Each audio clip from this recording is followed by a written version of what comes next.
Hi, it's Adam from realitymanifestation.com. In this video, I'm going to be going through how to let go and receive with practical tips.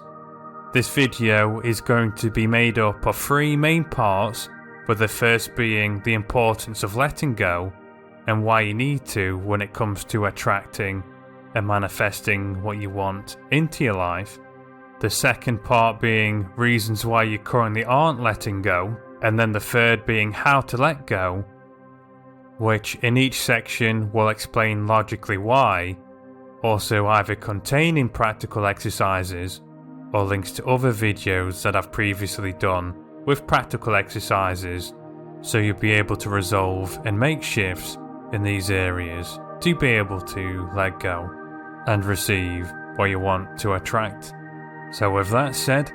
now let's get straight into it. So starting with the first section,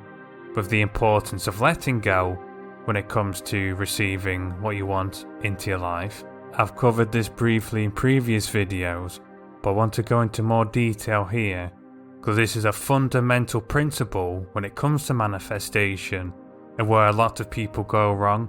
Most people either focus on learning how to attract things, and there's a lot of teachings on how to attract, but not so much on the letting go, but also to why. And it's important to understand the principles behind it, otherwise you're unlikely to be as motivated to put this into action, and without applying what I'm going to go through,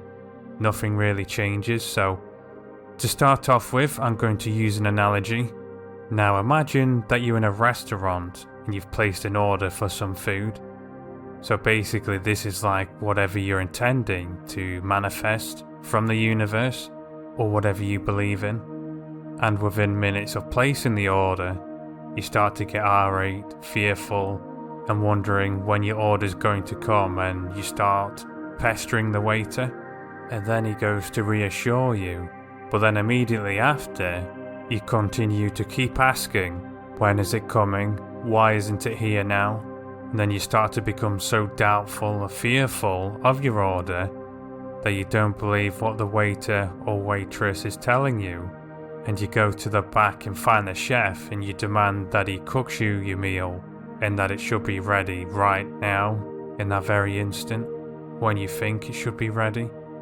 even though you have no idea how long that meal should take to be prepared. And since you've caused such a commotion, you get kicked out of the restaurant and completely sabotage your order that would have come to you if you had just trusted and waited, and you would have enjoyed your time much more as well, and there would have been nothing else for you to do once you'd placed that order. You just have to let go and trust. We're going to come back to this analogy in a moment, because it will perfectly illustrate how ridiculous this can be from a higher point, bigger perspective. Now, when it comes to attracting something into your life, it's not the conscious mind. And what I mean by conscious mind is basically anything that's in your conscious awareness, such as if you're focusing on my voice or your right hand, as that aspect of our mind is part of our lower self. It's part of our temporary human mind in psychology. The aspects of ourselves, and we could say of our mind, comes from higher parts of ourselves that's a part of our unconscious mind, which is basically aspects of our mind that we can't become consciously aware of, or directly consciously fully communicate with. And you could say the very highest parts of ourselves is what's called the higher self, and that's what we truly are at our deepest level. Could also call this our soul, which even parts below the higher self knows what's in our best interest far more than ourselves, and that's also where the power comes from to attract and create the very life and experience that we're having in this temporary form. And the reason I'm saying this is because a lot of people are under the misguidance of believing they can attract or manifest absolutely anything that they want into their life, which will go against the very purpose in which they're here, in this physical form, this temporary human experience, but also what I like to call our human psychology, the aspects of the mind that control and influence our behaviour whilst we're in this temporary physical form, likes to control and think it's the creator of its own universe, the creator of everything that it experiences within its life, the ego, the temporary false physical self. So the role of the conscious mind, what we do consciously when we intend to manifest something, is to put it into the unconscious mind, to put it into the deeper aspects or higher aspects of our mind, and to be able to let go and trust, because whilst it's in the conscious mind, the higher parts of our unconscious mind are no longer working on it.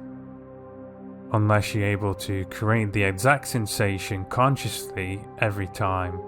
that the sensation of what you want to manifest has happened in that moment.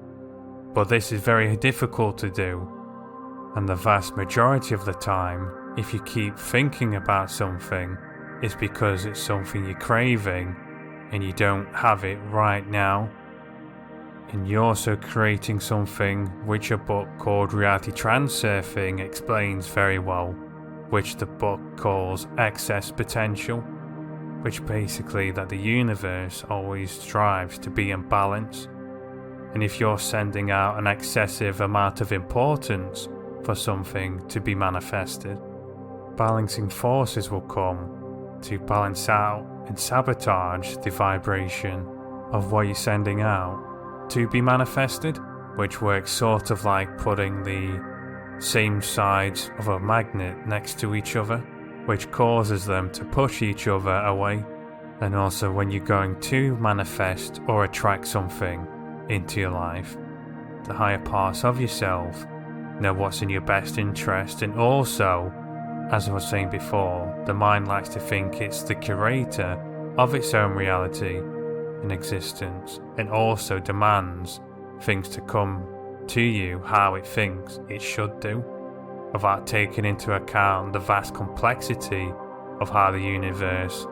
the realm that we live in, works, of how it will come to you by taking the path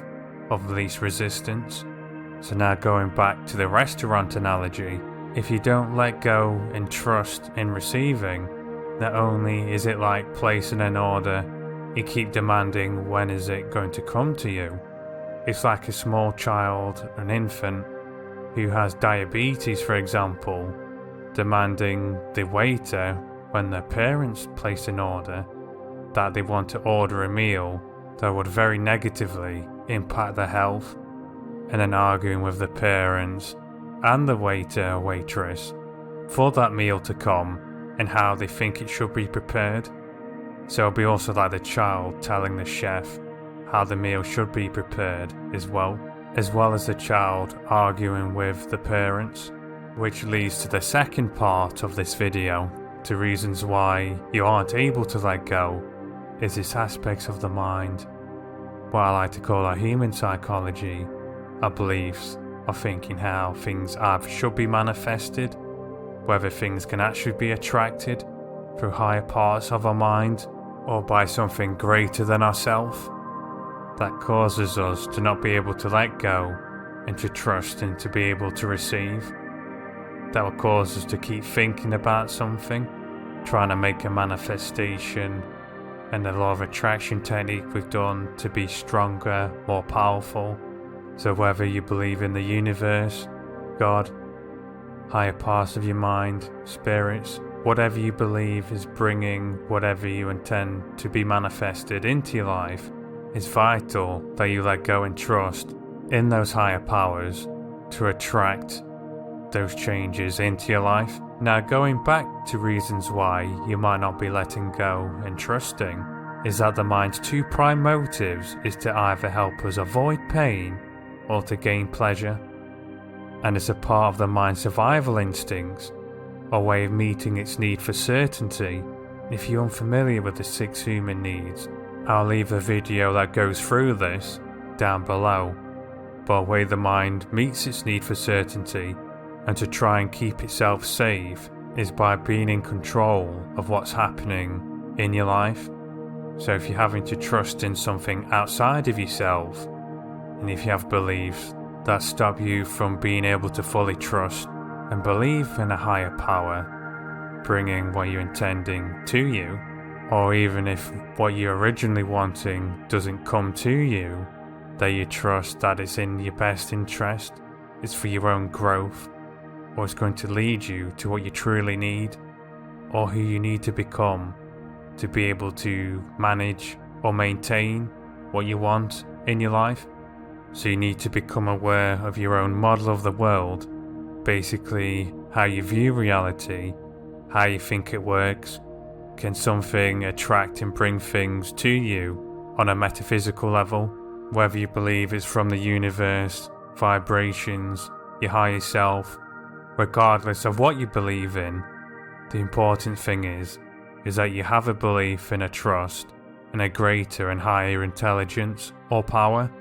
If you're unfamiliar with how to do this, I'm going to leave a link to a video down below that goes through what beliefs actually are in much more detail, with how to challenge and change your beliefs to be able to become more consciously aware of what beliefs you do have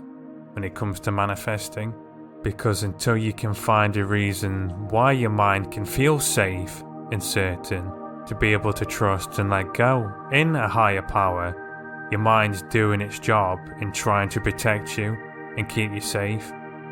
If you don't create a change in your model of the world and your beliefs and how you view reality, you're just going to be constantly trying to battle yourself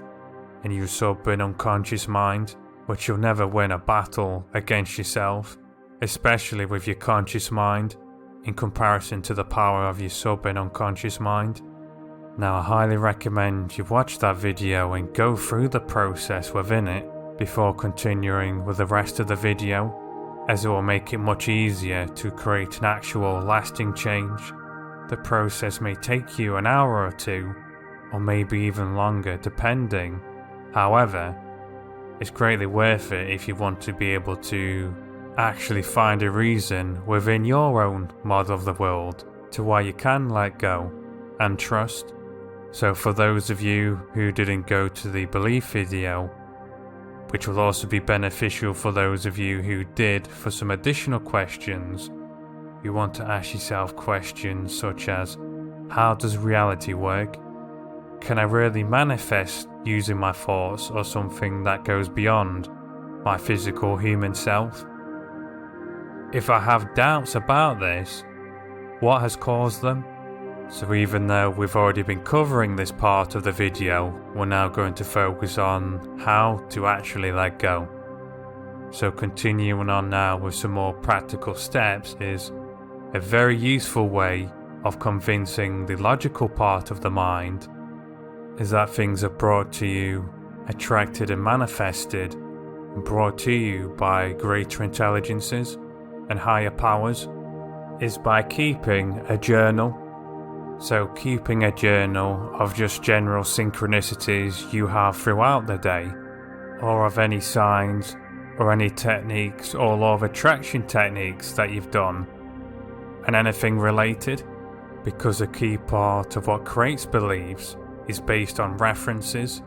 So basically, how many references do we have that backs up the feeling of certainty we have about whether something is true or that it isn't? Because all a belief is a feeling of certainty whether something is true or not. And the more references we have to back something up, the easier it is for us to convince ourselves and our mind that it is true. Now, as well as becoming aware of your currently held beliefs and changing them to be able to trust in a higher power, and keeping a journal to create more references to convince your mind, is to make a list of experiences that would also convince your mind, such as out-of-body experiences, spiritual retreats, any particular kinds of manifestation that would convince your mind. Something else you can do similar to the purpose of the journal is to find more references, such as searching for people who have had particular kinds of manifestations watching videos, reading books. All of this won't be an overnight process, but if you apply the tips I've gone through this video, especially with becoming more aware of your currently held beliefs around attracting things into your life, and to be able to find reasons why you can let go and trust in a higher power, you'll start to notice real changes before you know it. If you're new to a lot of the concepts I've covered within this video, I recommend that you'd watch it again at least another 1 or 2 times until it really sinks in, because I've not only covered a lot of topics, but I know they're also quite deep, and a lot of them might be quite different to how you may have viewed things in the past. I hope you found this video useful. If you have, if you could like the video, and if you haven't already, subscribe to the channel. Also, comment down below if anything I've covered isn't quite clear, as I know I've covered some quite deep, advanced topics today. Also, share this with anyone who you'd think would benefit from the content within the video. I hope you found this video useful, and I shall see you soon.